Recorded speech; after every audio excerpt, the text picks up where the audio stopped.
There is a longing in the human heart that no possession can satisfy, no achievement can quiet. A deep, sweet ache to return home, to belong, to be held in something vast and loving. And there once lived a man who understood this longing more deeply than perhaps anyone, and who turned it into some of the most beautiful and healing words ever written. His name was Rumi, and tonight his gentle, love-soaked wisdom will guide you home to the peace that has been waiting quietly in your own heart. Some 800 years ago, in the lands of Persia and Anatolia, there lived a poet and mystic named Jalal ad-Din Rumi. He was a teacher, a scholar, and above all, a lover. Not of any one thing, but of the deep love that he felt flowing through all things, the great tenderness at the heart of existence. And out of this love, he poured forth thousands of luminous verses that have comforted and awakened hearts for 8 centuries. Rumi taught the way of the heart, the path not of cold reason, but of love, longing, tenderness, and surrender. The path of opening the heart wide enough to welcome all of life and to be drawn gently home. Tonight we will rest in the warm, healing wisdom of Rumi. We will learn to welcome every feeling that visits us as we would welcome a guest. We will honor the sweet longing of the heart and where it is quietly leading us. We will trust the beautiful truth that what we seek is also seeking us. We will discover how our wounds can become the very places where the light enters. We will feel the small self dissolving, like a drop returning to the ocean of love. We will rest in the field that lies beyond all judgment, and we will sink, at last, into the deep peace of silence. You do not need to understand anything tonight, or figure anything out, or hold your heart together by your own effort. For the way of Rumi is not the way of striving, but of surrender, of opening, softening, and letting yourself be gently drawn home by love. So let your breath grow slow and deep. Let your heart soften and open, and let the tender wisdom of Rumi guide you into the deep, loving peace of a heart at rest. Let us begin with what is perhaps Rumi's most beloved and healing image, an image that can transform our whole relationship to our own inner life. He asks us to imagine that we are a guest house, and that every feeling and experience that visits us is a guest arriving at our door. This being human is a guest house, he wrote. Every morning a new arrival, a joy, a depression, a meanness, some momentary awareness comes as an unexpected visitor. Consider how we usually treat our feelings. When joy and pleasure arrive, we welcome them gladly. But when sorrow, fear, anger, or grief come knocking, we slam the door, we resist, we try to push them away. We divide our inner guests into the welcome and the unwelcome, and we spend enormous energy trying to keep the unwelcome ones out. And yet they come anyway, and our resistance to them only adds a second layer of suffering, the suffering of fighting against what is already here. But Rumi invites us to a radically different way. Welcome and entertain them all, he wrote. Even if they are a crowd of sorrows who violently sweep your house empty of its furniture, still treat each guest honorably. He may be clearing you out for some new delight. He asks us to open the door to every feeling that comes, not just the pleasant ones, but the difficult ones too, to welcome grief and fear and anger as honored guests, rather than slamming the door against them. This is a profound and liberating shift, for when we welcome our feelings rather than fighting them, they lose their power to torment us. A sorrow that is welcomed, felt, and honored moves through us and passes on, like a guest who stays for a while and then departs. But a sorrow that is resisted and locked out pounds at the door endlessly, growing stronger the more we fight it. To welcome our feelings is to let them move through us freely, arriving and departing in their own time, rather than getting stuck in the struggle against them. And Rumi saw something even deeper, that our difficult feelings may be clearing us out for some new delight, that the sorrows which sweep our house empty may be making room for a deeper joy, that even our darkest visitors may be sent as guides from beyond. The dark thought, the shame, the malice, he wrote, meet them at the door laughing and invite them in. Be grateful for whoever comes, because each has been sent as a guide from beyond. What we resist as unwelcome may, in truth, be bringing us a gift we cannot yet see. There is a deep peace in this welcoming, for when we stop fighting our own inner life, when we open the door to every feeling and let it be here, honored and welcome, a great struggle ends. We are no longer at war with ourselves, no longer exhausting ourselves in the effort to keep out the unwelcome guests. We simply let our feelings come and go, welcoming each one, trusting that each has its place and its time. And in this welcoming, this deep acceptance of our own inner life, we find a profound peace. Tonight, let your heart be an open guest house. Whatever feelings have come to visit you, the worries, the sorrows, the restlessness, along with the quiet joys, welcome them all. Do not slam the door against any of them. Do not fight to keep any of them out. Simply open the door of your heart and let each feeling be here, honored and welcome for as long as it stays. There is nothing to resist tonight, nothing to fight, only to welcome, to open, and to rest in the deep peace of a heart that has stopped struggling against itself. Welcome every guest and let them go, and rest in the open, peaceful house of your own heart. Rumi began his greatest work, the Masnavi, with the sound of a reed flute, and with one of the most beautiful images of longing ever written. Listen to the reed, he wrote, how it tells a tale, complaining of separations. Ever since I was cut from the reed bed, my cry has caused men and women to weep. For Rumi, the human heart is like this reed flute, cut from its home, aching to return, and its longing is not a curse, but the very music of the soul. The reed flute makes its haunting music because it has been cut from the reed bed, its home. Its plaintive cry is the cry of separation, of longing to return to the source from which it came. And Rumi saw that the human heart is just like this, that we too feel a deep longing, an ache, a sense of separation from some home we can barely remember, and that this longing is the very source of our deepest music, our deepest beauty, our deepest life. We often try to escape this longing, to fill it up with possessions, distractions, achievements, anything to quiet the ache. But Rumi invites us to honor it instead, to see the longing not as a problem to be solved, but as a sacred pull, a homing instinct of the soul, drawing us gently back toward the source of love from which we came. The ache in the heart is not a sign that something is wrong. It is the sign of a soul that remembers its home and longs to return. For Rumi saw that this longing is, in truth, a form of love, the love of the soul for its source, the pull of the heart toward the deep tenderness at the center of all things. The very ache we feel is love calling us home. The longing is the beloved drawing us near. And so our longing, rather than being a torment to escape, is a sweet and sacred thing. The soul's love song, the heart's homing cry, the pull that draws us, gently, toward the peace and love we most deeply seek. And there is a strange comfort in honoring our longing rather than fleeing it. For when we stop trying to escape the ache, and instead let ourselves feel it tenderly, we discover a sweetness within it, the sweetness of a heart that loves, that longs, that remembers its home. The longing becomes not a wound to be numbed, but a tender fire to be honored, not an emptiness to be filled, but a sacred ache that connects us to the deep love we came from and are returning to. There is a deep peace, too, in trusting where the longing leads. For Rumi saw that the longing is not aimless, but is drawing us home, back toward the source, the beloved, the deep love at the center of all things.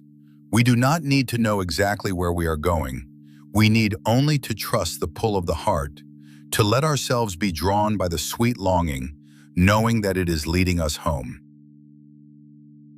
To trust our longing is to trust that we are being drawn, gently, toward the peace and love we most deeply desire. Tonight, honor the longing of your heart. Whatever ache or yearning you carry, do not try to escape it or fill it up. Simply let yourself feel it, tenderly, as the sweet, homing cry of your own soul. Trust that this longing is love, drawing you gently home, that the ache in your heart is the beloved calling you near. There is nothing to fix tonight, nothing to fill, only to honor the sweet longing and to let it draw you, gently, toward the deep peace of home. Rest in the tender ache of the heart and let its music carry you toward sleep. One of Rumi's most comforting and mysterious teachings is contained in a single, luminous line. What you seek is seeking you. It is a profound reassurance for every longing heart, the promise that the love, the peace, the home we are reaching for is also reaching for us, that we are not alone in our seeking, but are being sought in return. We tend to imagine that our seeking is a lonely, one-way effort, that we must strive and struggle to reach a distant peace, a distant love, a distant home, which waits passively for us to find it if we ever can. But Rumi overturns this. What you seek, he tells us, is seeking you. The peace you long for is longing for you. The love you reach toward is reaching back. You are not alone in your seeking. You are being drawn toward what is also drawing near to you. This transforms the whole feeling of our search. For if what we seek is also seeking us, then we are not straining alone toward a distant, indifferent goal. We are being met, drawn, welcomed by the very thing we long for. The love we seek is not far away and cold, but near and warm, moving toward us even as we move toward it. Our seeking and its seeking are two halves of a single meeting, a single drawing together, a single love reaching toward itself. And this means we can relax the anxious, effortful quality of our seeking. For if what we seek is seeking us, then we do not have to grasp and strain and force our way to it. We can soften, open, and allow ourselves to be found. Much of our seeking is too tense, too anxious, too full of the fear that we will never arrive. But Rumi's wisdom lets us relax. We are being sought. We will be found. The love we long for is already moving toward us. We need only to open and to let ourselves be met. There is a deep trust in this teaching, a trust that we are held, sought, loved, even in our seeking, that the universe is not indifferent to our longing, but is reaching back toward us with a love as deep as our own. We are not alone. We are not abandoned. We are being drawn home by a love that longs for us as much as we long for it.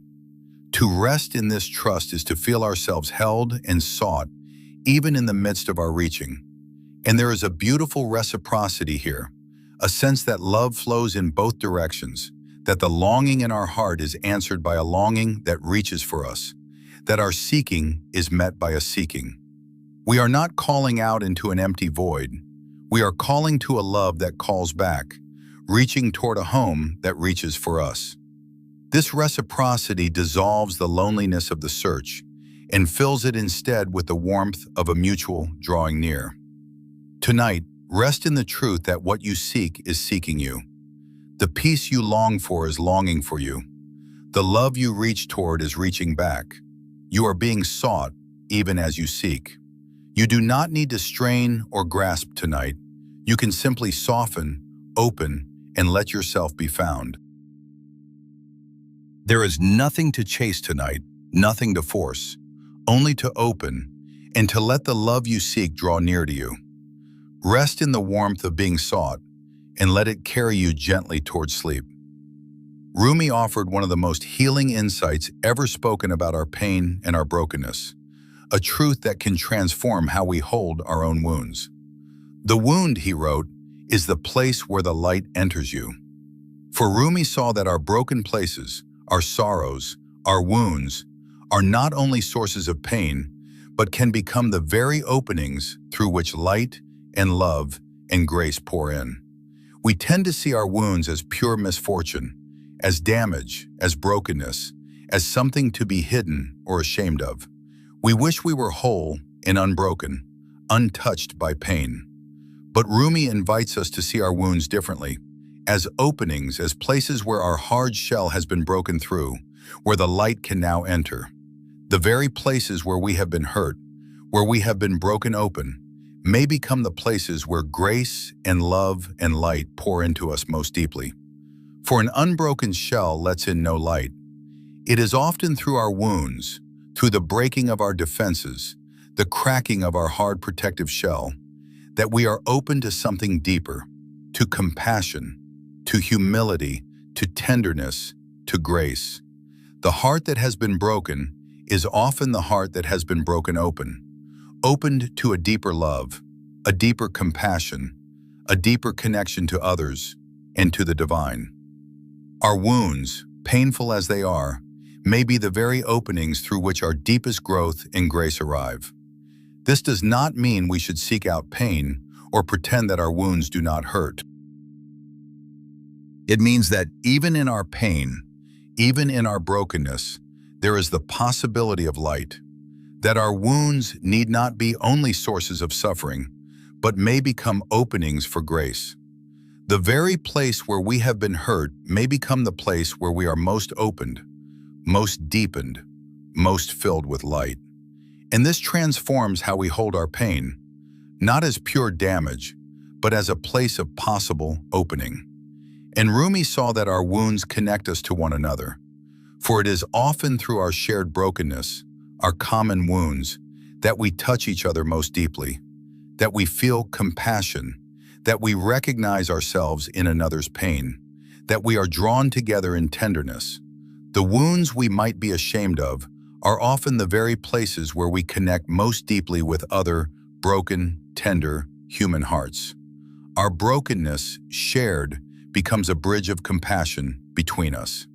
There is a deep comfort in this teaching, for it means that our wounds are not the end of the story, not pure loss and damage. They may be openings, beginnings, places where light enters.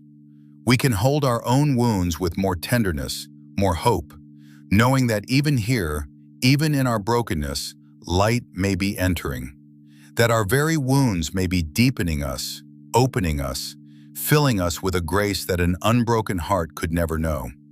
To trust this is to hold our pain with tenderness and hope, rather than shame and despair. Tonight, hold your wounds tenderly. Whatever pain or brokenness you carry, do not despise it or hide it. Hold it gently as a place where light may be entering. Trust that even your wounds may be openings for grace, for compassion, for a deeper love.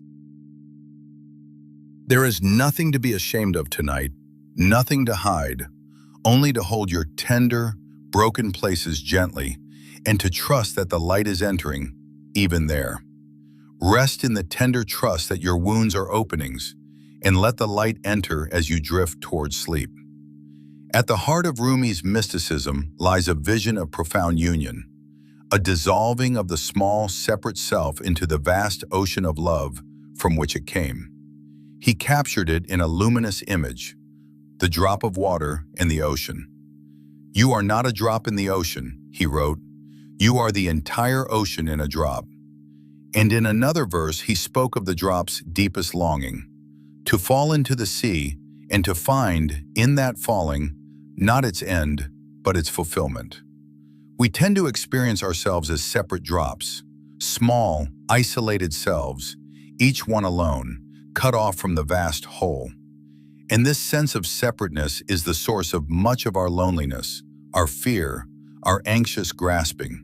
We feel ourselves to be tiny drops, easily lost, easily destroyed, clinging desperately to our small, separate existence. But Rumi saw a deeper truth, that the drop is not truly separate from the ocean, that it came from the sea and belongs to the sea, and that its deepest fulfillment is to return, to dissolve, to become one with the vast ocean of love. For Rumi, the small separate self, the anxious, grasping ego, is like a drop that has forgotten it belongs to the ocean.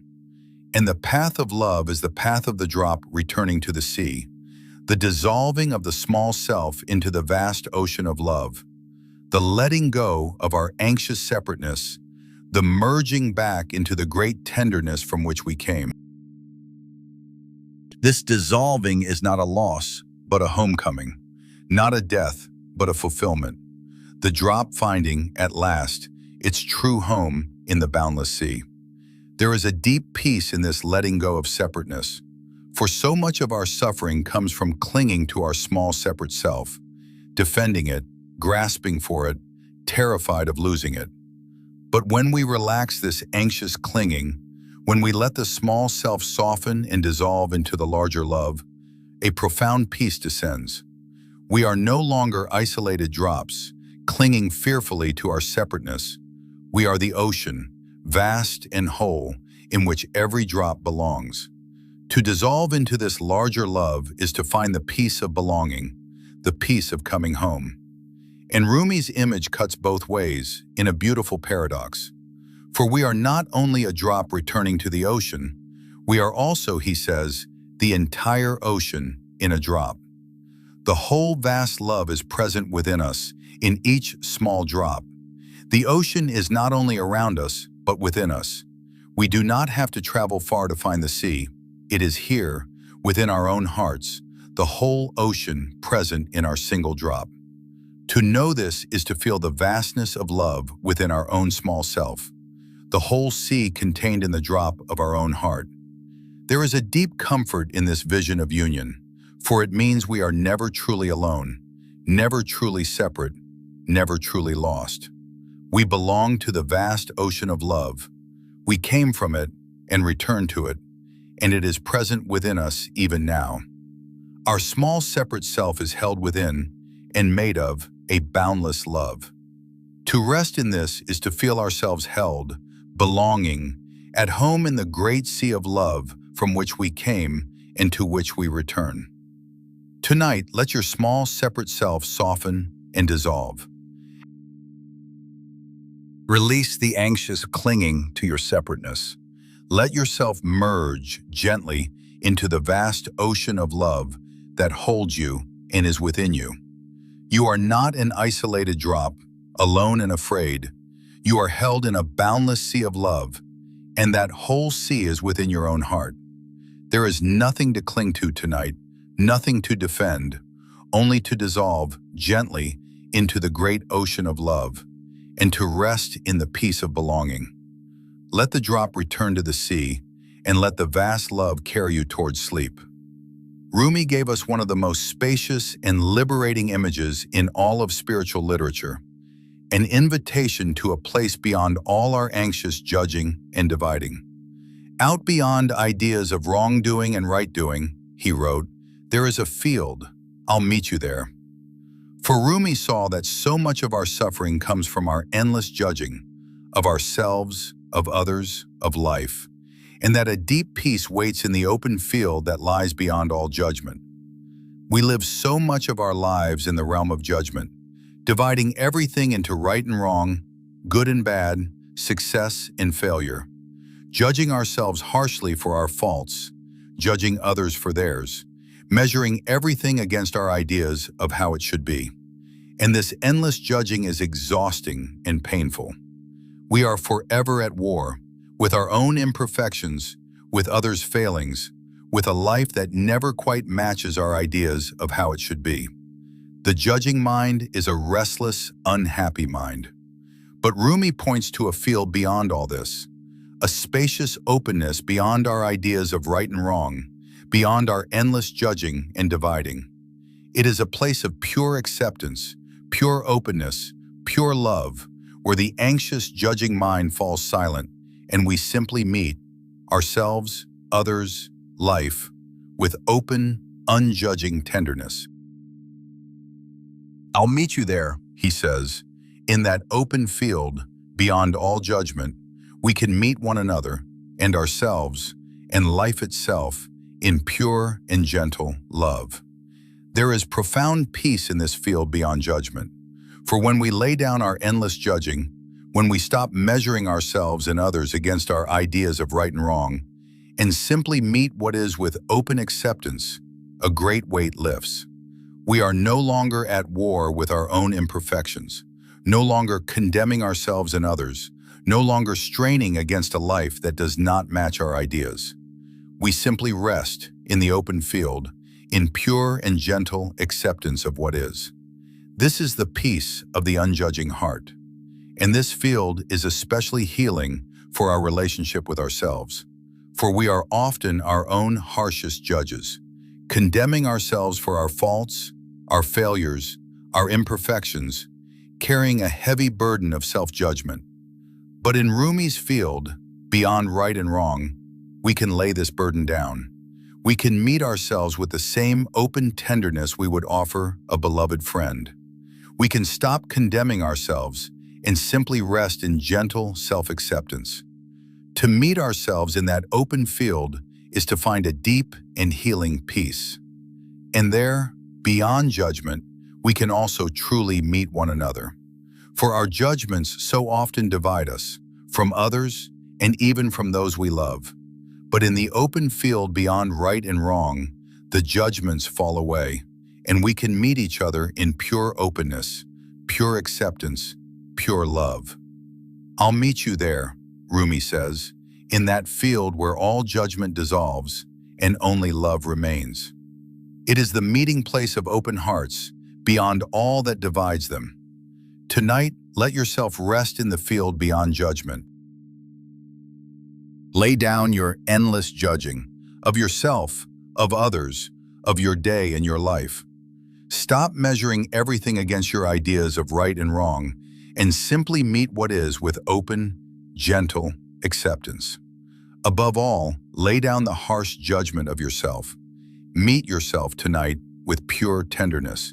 There is nothing to judge tonight, nothing to condemn, only to rest in the open field beyond right and wrong, in pure and gentle love. Let all judgment dissolve and rest in the spacious peace of that open field. As we move toward the deepest rest, we come to a truth that Rumi, for all his thousands of luminous words, honored above all: the deep peace of silence. For Rumi knew that the deepest things cannot be spoken, that beyond all words there is a silence in which the heart meets what it most deeply loves. Silence is the language of God, he wrote. All else is poor translation. And he often ended his poems by falling himself into silence. For all his love of words, Rumi knew their limits.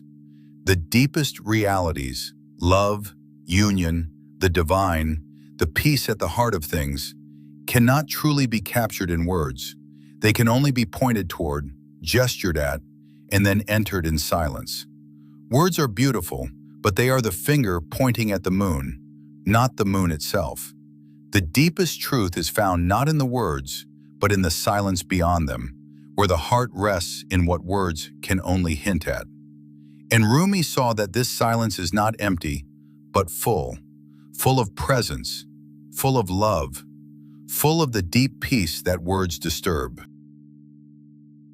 When the endless chatter of the mind falls silent, when the words and thoughts subside, we do not fall into emptiness, but into a fullness, the fullness of pure presence, pure being, pure love, which the noise of our thoughts had been drowning out.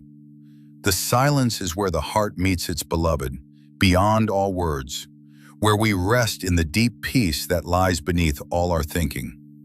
There is profound rest in this silence, for our minds are so often full of noise, words, thoughts, worries, endless inner chatter, and this noise disturbs our peace, drowns out the deeper stillness.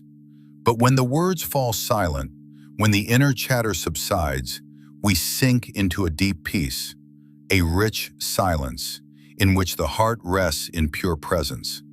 This is the deepest rest of all, the rest of a mind grown silent, a heart at peace in the wordless presence of love. And this silence is the perfect gateway to sleep. For sleep itself is a kind of silence, a falling away of words and thoughts, a sinking into the deep, wordless peace beneath the chattering mind. As we prepare to sleep, we can let the words fall silent, let the thoughts subside and sink into the rich, full silence that Rumi loved. The silence where the heart rests in love, beyond all words. To fall asleep is to fall into this deep silence, this wordless peace, this loving rest. So let the words grow quiet now, even these words, which have only ever been pointing toward the silence beyond them. Let the thoughts subside, let the inner chatter fall still, and sink into the deep, full silence where your heart rests in love. There is nothing more to say tonight, nothing more to think, only to fall silent, and to rest in the wordless peace that lies beneath all words. Let the silence hold you, full and loving, and carry you gently into sleep. As our hour with Rumi draws toward its close, let us gather his wisdom into a gentle way of living, the way of the open heart, cultivated day by day. For Rumi's wisdom is not a doctrine to be learned, but a way of loving, opening, and surrendering that we can grow into slowly, until the heart's tender openness becomes our natural way of moving through the world. The foundation of this way is welcoming. Throughout our days, as feelings and experiences arrive, the pleasant and the difficult alike, we can practice welcoming them as guests, opening the door of the heart rather than slamming it shut. We can meet our sorrows and fears with the same tender welcome we give our joys, letting each feeling be honored and then move on. This daily welcoming frees us from the exhausting war against our own inner life and roots us in the open peace of a heart that has stopped struggling against itself. A second element is honoring the longing. Throughout our days, when we feel the ache of longing, the pull of the heart towards something deeper, we can honor it rather than fleeing it, trusting that our longing is love, drawing us gently home. We can let ourselves be drawn by what we most deeply love, following the sweet pull of the heart. This daily honoring of the longing keeps us connected to the deep love at the center of our lives and draws us gently toward home. A third element is releasing judgment.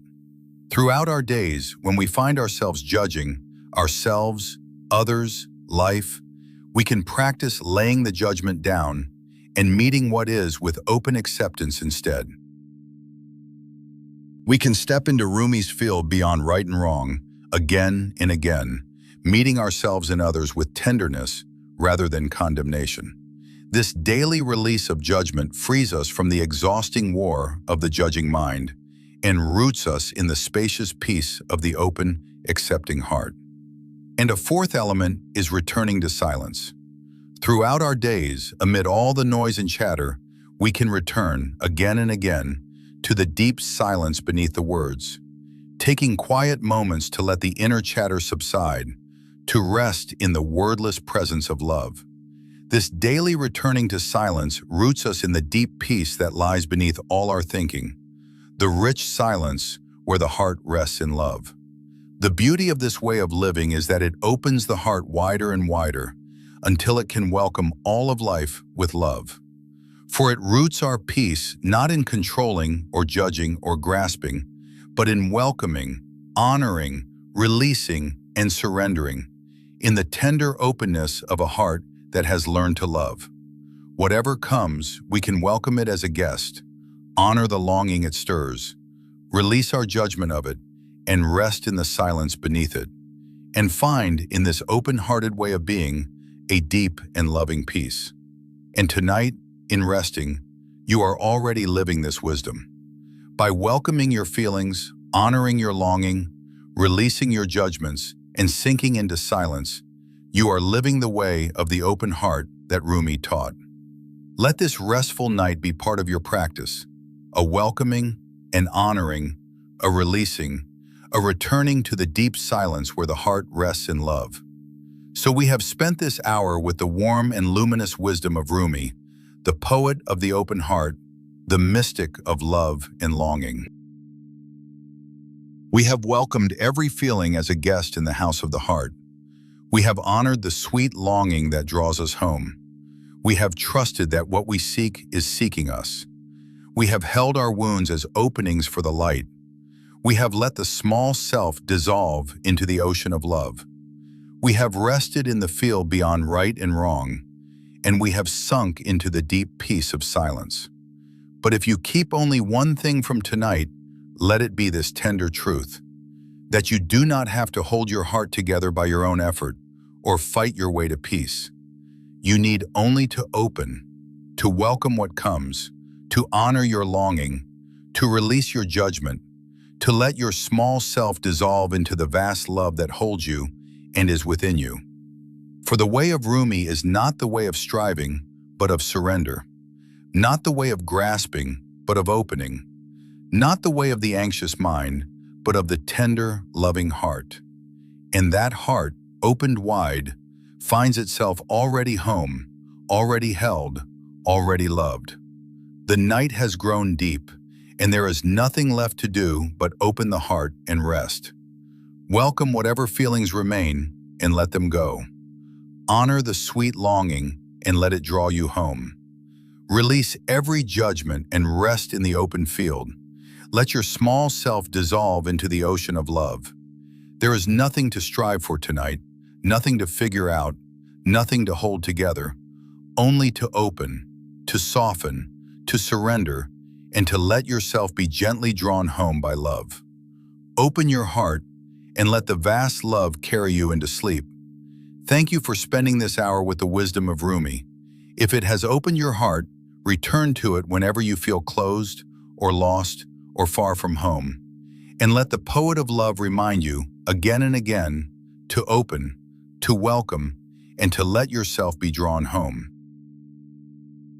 And if you wish to keep this tender wisdom near, you may leave a small mark of stillness by subscribing. And now, let everything grow silent. Open the guest house of your heart, honor the longing, dissolve into the ocean of love, and rest in the deep silence where the heart meets what it loves. Rest in the way of the open heart, and let the vast, tender love that Rumi knew carry you softly into sleep. May you rest held in love, and wake tomorrow with a heart a little more open. Good night.